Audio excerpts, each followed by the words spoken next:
मंडळी,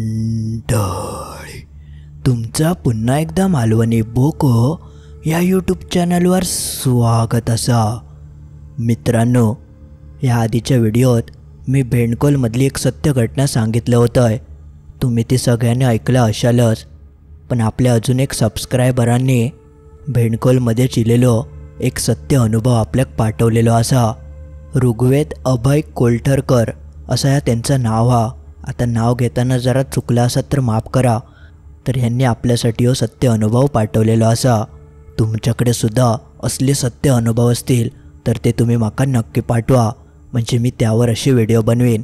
चला तर मग वळूया आपल्या आजच्या ह्या सत्य अनुभवाकडे।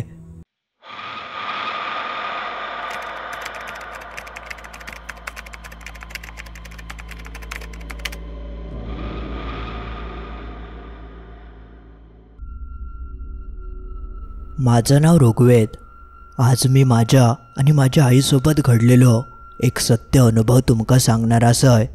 ह्यो सगळो प्रकार आम्ही दोघांनी स्वतः अनुभवलं होतं आणि ता सगळा इतक्या भयंकर होता की ता तुमका कळातच। तर झालं असा, माझे बाबा वनविभागात कामाक होते आणि त्यांका हरिहरेश्वरमधल्या भेंडकोल या गावात ते कार्यरत होते। आणि त्यांनी त्या दरम्यानच भेंडकोलमधल्या समुद्र किनाऱ्याच्या बाजूकच सुरूच्या झाडांची लागवड केलेली होती। त्यामुळे त्यांका दररोज दुपारी जेवण झाल्यानंतर साधारण 2:30 ते 3च्या दरम्यान त्या झाडांका पाणी लावूक जावचं लागायचा। आणि तसे ते त्या झाडांका पाणी लावूकसुद्धा जायचे। त्यांका ता सगळं काम लहानपणापासूनच खूप आवडत होता, ज्यामुळे त्यांका वनविभागात नोकरी मिळाल्यापासून ते मन लावून कामं करायचे। तर ही घटना तेव्हा घडली जेव्हा एक दिवशी माझे बाबा म्हणाले की चल तुका मी माझी लागवड केलेली दाखवतोय। मी तेव्हा लहान होतोय आणि तेव्हा आईसुद्धा थयच होती। आई म्हणाली मी सुद्धा येतोय, बघूया तरी कशी झाडं लावलं असती। म्हणून मग एक दिवशी बाबा, मी आणि आई समुद्र किनाऱ्याच्या जवळच बाबांनी लागवड केलेल्या सुरूंच्या झाडांची पाहणी करूक निघालो। दुपारी 2-2:15चं वेळ होतो। जेवण वगैरे आमचं झालेलं आणि बाबा आमका थंय घेऊन गेले। आम्ही थंय जाऊन बघितलं तर खूप मोठ्या प्रमाणात सुरूची झाडं थंय लावलेली होती। ता सगळा बघून आमका खूप बरा वाटला। मग बाबा म्हणाले की तुम्ही तोपर्यंत बघा, मी तोपर्यंत विहिरीचा पंप लावून येतोय। समुद्राच्याच बाजूक एक विहीर होती आणि थंय पंप लावल्यावर त्या विहिरीचं पाणी त्या सगळ्या झाडांका घालूचं होतं। त्यामुळे बाबा म्हणाले मी पाणी घालून घेतोय, तोपर्यंत तुम्ही अडथळे फिरा। असं म्हणान बाबा आपले ते विहिरीकडे जाऊक निघाले। तशी आई माका म्हणाली की चल आपण थोडा फिराया आणि काही लाकडा गावतात काय बघूया, कारण थंय सुकी लाकडा मरणाची पडली होती। त्यामुळे आई बोलली फिरता फिरता तेवढी लाकडा गावतील। तसं मी म्हणाले ठीक असा, चल मी तुका मदत करतोय। असं म्हणान मी आणि आई थंयच आजूबाजूक सुकी लाकडा शोधूक लागलो आणि जेवढी जेवढी गावत होती ती सगळी गोळा करून आम्ही आपले पुढे पुढे जायत होतो। बघता बघता आम्ही समुद्राच्या मध्यभागी येऊन पोचलो। आमका लाकडा शोधूच्या नादात कायच भान रवाक नाय, पण थंय इल्यानंतर आमका एक चांगला मोठा आणि सुक्या लाकूड दिसला। त्या लाकडावर आमच्या दोघांचं एकत्रच लक्ष गेलं, कारण त्या लाकूड दिसाक तसा एकदम मोठा आणि एकदम सुक्या खळखळीत होता। तसं मी म्हणालं आई ताबक एवढा लाकूडा, मस्त लाकडा होतली त्याची। तशी आई म्हणाली होय रे चल बघूया। असं म्हणान आम्ही त्या लाकडाच्या जवळ गेलो आणि शाप सुक्या लाकूड होता, हातानं त्याचे तुकडे पडतील इतका ता सुकलेला।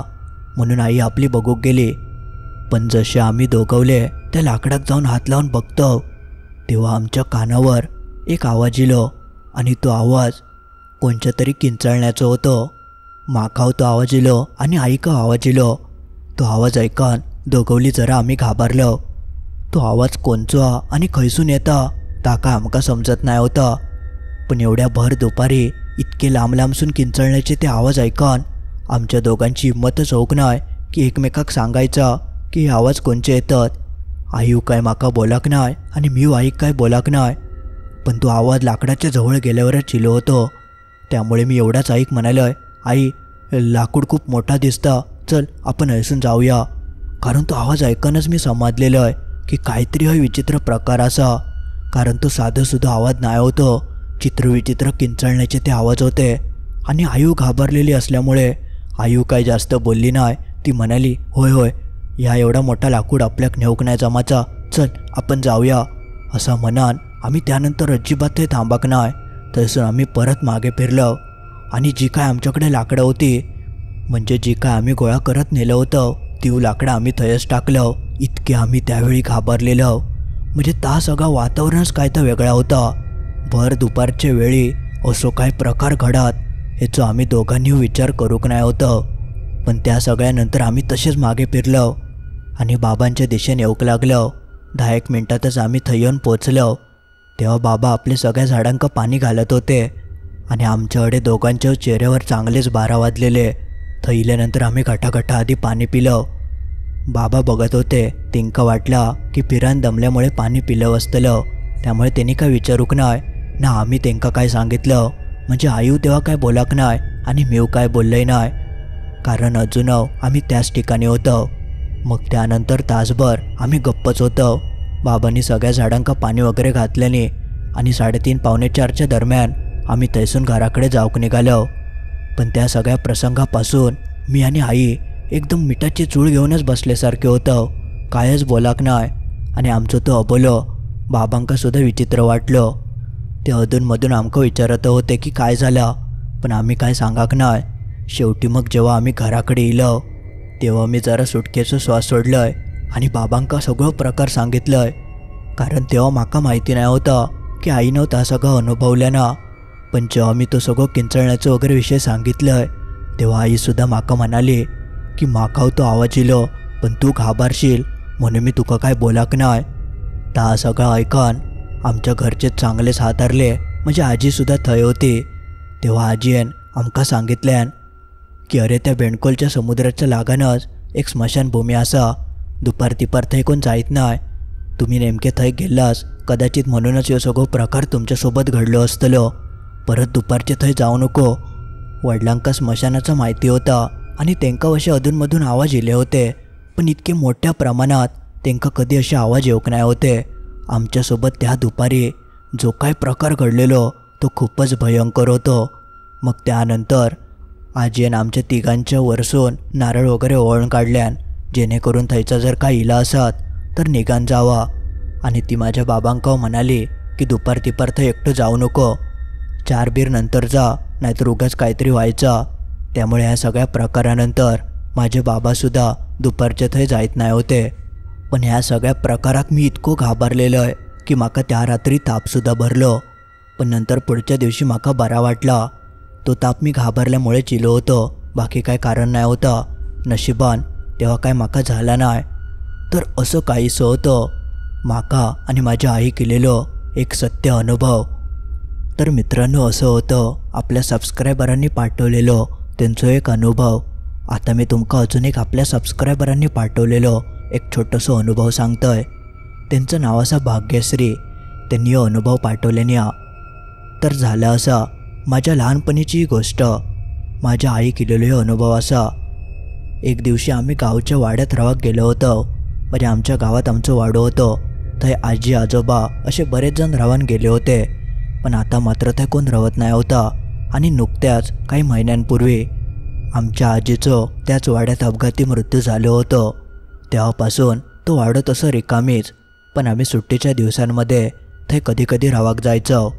तर एकदा झाला असा, आम्ही त्या रावाक गेलो होतो आणि अचानक रात्री सगळे झोपलेले असताना आईक जाग गेली. उन्हाळ्याचे ते दिवस होते आणि आईक ताण लागली म्हणून ती पाणी पिऊसाठी आपली खोली असून बाहेर गेली आणि स्वयंपाकघराच्या दिशेने जाऊक लागली. पण जशी ती थंय जाता तेव्हा तिका थंय जा काय दृश्य दिसला. हा दृश्य बघून तिच्या तर अंगावर काटोचिलो. तिने आजी एक स्पष्ट स्वयंपाकघरासून तिच्या खोलीच्या दिशेने जाताना तिने बघितल्यान आणि खोलीची दारा बिरा सगळी बंद होती. म्हणजे आजी गेल्यापासून तिच्या खोलीच्या दारात कुलाब घातलेला होता. पण तरीसुद्धा ती आजी दाराच्या एकदम आरपार आतमध्ये निघान गेली. आणि ह्या सगळा दृश्य माझ्या आईन स्वतःच्या डोळ्यांनी बघितल्यान तेव्हा आई खूपच घाबरली होती. पण तिने याबाबत तेव्हा कोणाक काय सांगाक नाही, कारण उगाच सगळे घाबरतील. म्हणजे आजी गेल्यावर साधारण 2-3च महिने उलटले होते तेव्हा हे सगळं प्रकार घडलं. आणि एवढ्यात हा सगळा थांबला नाही. त्यानंतर आमच्यासोबतसुद्धा एक भयंकर प्रकार घडलो. रात्री आम्ही आपले टी व्ही बघत बसलो होतो. सगळेच जण हॉलमध्ये होते आणि तेवढ्यात आमका कोणत्या तरी रडण्याचा आवाज येऊक लागलो.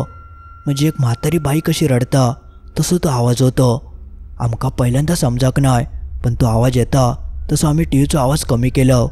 तेव्हा स्पष्ट आमका तो रडण्याचा आवाज येलो. म्हणून मग आम्ही टी व्ही बंद करून त्या आवाजाच्या दिशेने जाऊक लागलो. तर तो आवाज आमका आजीच्या खोलीसूनच येताना दिसलो, ज्यामुळे आम्ही सगळेच जण खूप हादरान गेलेलो. त्यानंतर मग पुढच्याच दिवशी पप्पांनी पुजाऱ्यांका जाऊन विचारल्याने की असं असं प्रकार आमच्या घरात घडता, तर ह्यो नेमको काय प्रकार हा. तेव्हा ते पुजारी आमका स्पष्ट म्हणाले की आमची जी आजी असा तिचो अपघाती मृत्यू झाल्यामुळे तिचो आत्मा अजून ह्या वाड्यात भटाकता आणि तुमका असे भास होतच रावतले. तिका मुक्ती मिळालेली नाही आणि ती सहसा ह्यो वाडो सोडून जावची नाही. त्यामुळे एकतर तुमका वाडो सोडून जावक होयो, बाकी काय पर्याय नाही. आम्ही खूपच घाबरलेलो आणि मग शेवटी आम्ही तो वाडो सोडून दिलो. म्हणजे आमचं फारसा काय त्या वाड्यात येणं जाणं होत नसायचं. पण ह्यो सगळं प्रकार घडल्यापासून आमचं ते जाणंच बंद झाला. हे का आता बरीच वर्ष उलटून गेली आणि त्यानंतर आम्ही आता जातो, पण तसं प्रकार काय आता घडत नाही. पण तेव्हा मात्र स्पष्ट आम्ही त्या सगळं अनुभवलेला होता. म्हणजे एकंदरीत माका या अनुभवावरून एवढंच सांगायचं असा की असे प्रकार घडतात, आत्मे वगैरे एखाद्या वास्तूत राहूक शकतात आणि हा सगळा खरा असा हे आम्ही स्वतः अनुभवलं आहे म्हणून सांगतोय. पण नंतर आमका तसं काही त्रास होऊक नाही. तर अशी काहीशी होती भाग्यश्री यांनी पाठवलेली त्यांची एक छोटीशी एक गोष्ट. मंडळी, आज पुरता एवढाच. तर मित्रांनो, असे काहीसे होते आपले आजचे 2 सत्य घटना. तुमका हे कसे वाटले त्या कमेंटमध्ये नक्की कळवा. आणि तुमच्याकडे सुद्धा असले सत्य अनुभव असतील तर ते तुम्ही माका नक्की पाठवा. इंस्टाग्राम, ईमेल किंवा टेलिग्राम मार्फत तुम्ही हे अनुभव माका पाठवू शकतास. आणि ते कसे पाठवायचे त्याची माहिती व्हिडिओच्या डिस्क्रिप्शन बॉक्समध्ये दिलेली असा. आणि हा व्हिडिओक लाईक करूक नशाल तर नक्की लाईक करा आणि आपल्या मित्रमैत्रिणींका ह्या व्हिडिओची लिंक नक्की शेअर करा, जेणेकरून त्यांका अशा भूताच्या गोष्टी ऐकाक गावतील. आणि अजून तुम्ही चॅनल सबस्क्राईब करूक नशाल तर लगेच चॅनल सबस्क्राईब करून टाका. चला तर मग लवकरच भेटूया असेच काहीशे भयंकर आणि सत्य अनुभव घेऊन शुक्रवारी ठीक रात्री 10:30 वाजता.